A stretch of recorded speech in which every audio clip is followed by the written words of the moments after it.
Hello दोस्तों, स्वागत है आप सभी का एडग्रेड अभ्यास पुस्तिका सामायिक विज्ञान कक्षा 8। आज हम अभ्यास करेंगे हम अध्याय 8 राष्ट्रीय आंदोलन का संगठन 1870 के दशक से 1947 तक। ठीक है, इससे पहले हमने अध्ययन किया है प्रारंभ, कथन, कब, कहाँ, कैसे, व्यापार से साम्राज्य तक कंपनी की सत्ता स्थापित होती है, ग्रामीण क्षेत्र पर शासन चलाना, आदिवासी दीकू और एक स्वर्ण युग की कल्पना। इसके अलावा देश की जनता को, सभ्य और राष्ट्र को शिक्षित करना, महिलाएं और जाति एवं सुधार, इन सभी के बारे में हमने अध्ययन किया है। ये हमारा अतीत है, इतिहास है, इसके बारे में हमने अभी तक जो है अध्ययन किया है। आज इसका आखिरी पार्ट है ये। तो इसके बाद हम पढ़ेंगे संसाधन एवं विकास भूगोल। तो चलते हैं हमारे पहले क्वेश्चन की ओर। अध्याय 8 राष्ट्रीय आंदोलन का संगठन 1817 के दशक से 1947, तो यानी 1870 से लेके आज़ादी तक। तो हमारा पहला क्वेश्चन आता है, poverty and on British rule in India पुस्तक के लेखक हैं। तो इसका जो हमारा राइट आंसर हो जाता है दादा भाई नौरोजी। क्या है? दादा भाई नौरोजी हैं। तो अगला आ जाता है हमारा, केसरी समाचार पत्र के संपादक थे तो कौन थे? बाल गंगाधर तिलक थे। कौन थे? बाल गंगाधर तिलक। वन सत्याग्रह किस क्षेत्र से संबंधित था? तो जो वन सत्याग्रह है वो गुजरात क्षेत्र से संबंधित था। इसके अलावा आ जाता है चौथा हमारा, आज़ाद हिंद फौज का गठन किस किया गया था, कब किया गया था, किसके द्वारा किया गया था? तो इसमें हमारा आ जाता है आंसर सुभाष चंद्र बोस, यानी नेताजी सुभाष चंद्र बोस के द्वारा आज़ाद हिंद फौज का गठन किया गया था। ठीक है, हमारा पांचवा आ जाता है, ब्रिटिश भारत के संबंध में कौन से कथन सही नहीं है? तो इसका हमारा राइट आंसर होगा भारत छोड़ो आंदोलन सन 1922 में प्रारंभ हुआ। ये जो कथन है वो सही नहीं है, बाकी सारे जो कथन है वो राइट है हमारे। ठीक है, तो अगला आता है हमारा, रिक्त स्थानों की पूर्ति कीजिए। तो पहला हमारा आता है एल्बर्ट विल द्वारा भारतीय न्यायाधीशों को ब्रिटिश या यूरोपीय व्यक्तियों के मुकदमे सुनने का अधिकार दिया गया। ठीक है, तो दूसरा आता है, केसरी अखबार खालिस्तान भाषा में प्रकाशित हुआ, मराठी भाषा में प्रकाशित हुआ। और 26 जनवरी 1930 को पूरे देश में खालिस्तान दिवस मनाया गया, स्वतंत्रता दिवस मनाया गया। और इसके अलावा आता है हमारा, नमक कानून भंग करना खालिस्तान यात्रा का उद्देश्य है। तो इसका आंसर हो जाता है हमारा दांडी यात्रा का एक प्रमुख उद्देश्य था नमक कानून। और दूसरा हमारा आ जाता है अगला, जलियांवाला बाग घटना के विरोध में नाइटहुड की उपाधि रविंद्रनाथ टैगोर के द्वारा लौटाई गई थी। तो ये हमारे स्थान पूरे होते हैं। और इसके बाद हमारा आता है, प्रांतीय स्वायत्तता से क्या आशय है? तो हम पढ़ते हैं, संघ के भीतर रहते प्रांतों को तुलनात्मक रूप से स्वतंत्र निर्णय लेने की क्षमता देना ही प्रांतीय स्वायत्तता कहलाता है। तो इसके बाद हमारा आता है, इसके बाद हमारा 8वां क्वेश्चन आ जाता है, बंगाल विभाजन कब और किसने किया था? तो इसका राइट आंसर हो जाएगा सन 1905 में वायसराय लॉर्ड कर्जन ने बंगाल का विभाजन किया। विभाजन का कारण प्रशासनिक सुविधाएं बताया गया है। अब बंगाल विभाजन के पीछे अंग्रेजों की मंशा बंगाली राजनेताओं के प्रभाव पर अंकुश लगाना था। ठीक है, तो 9वां क्वेश्चन आ जाता है, साइमन कमीशन का भारतीयों द्वारा विरोध क्यों किया गया? तो इसका हम देखते हैं, देखो 1927 में इंग्लैंड में ब्रिटिश सरकार ने लॉर्ड साइमन की अगुवाई में एक आयोग भारत भेजा। इस आयोग को भारत के राजनीतिक भविष्य का फैसला करना था। ये जो आयोग है इसको भारत के राजनीतिक भविष्य का फैसला करना था। इस आयोग ने कोई भारतीय प्रतिनिधि नहीं था। ये जो आयोग था इसमें कोई भी भारत का प्रतिनिधि नहीं था। इसकी वजह से भारत में भारी असंतोष पैदा हुआ और भारतीयों ने इसका विरोध किया। ठीक है, अगला आ जाता है हमारा, एल्बर्ट विल सरकार ने क्यों वापस लिया? तो इसका हमारा राइट आंसर होता है, सन 1883 में सरकार ने एल्बर्ट विल लागू करने का प्रयास किया। अब इस विधेयक में प्रावधान था, यानी इस बिल में प्रावधान था कि भारतीय न्यायाधीश भी ब्रिटिश या यूरोपीय व्यक्तियों पर मुकदमा चला सकते हैं, परंतु अंग्रेजों के विरोध की वजह से सरकार ने यह विधेयक वापस ले लिया। ये हमारा हो जाता है 10वां क्वेश्चन कंप्लीट। इसके बाद आता है हमारा 11वां क्वेश्चन। 11वां क्वेश्चन क्या है, गांधी जी की दांडी यात्रा के उद्देश्य क्या थे? तो हम पढ़ते हैं, गांधी जी ने दांडी यात्रा इस उद्देश्य से की थी कि वह समुद्र के पानी से नमक बनाकर ब्रिटिश सरकार के नमक कानून का उल्लंघन करेंगे और भारतीय जनता के दिलों में ब्रिटिश कानून का भय निकालेंगे।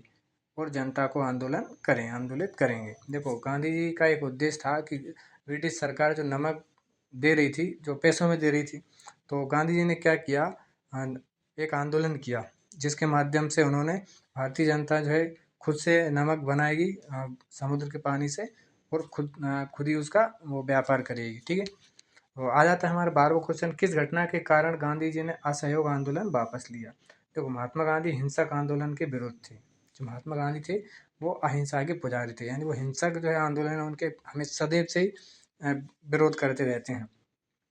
इसी कारण 1922 में जब किसानों की एक भीड़ ने चोरी पुलिस थाने पर हमला कर उसे जला दिया, तो गांधी जी ने अचानक असहयोग आंदोलन वापस ले लिया।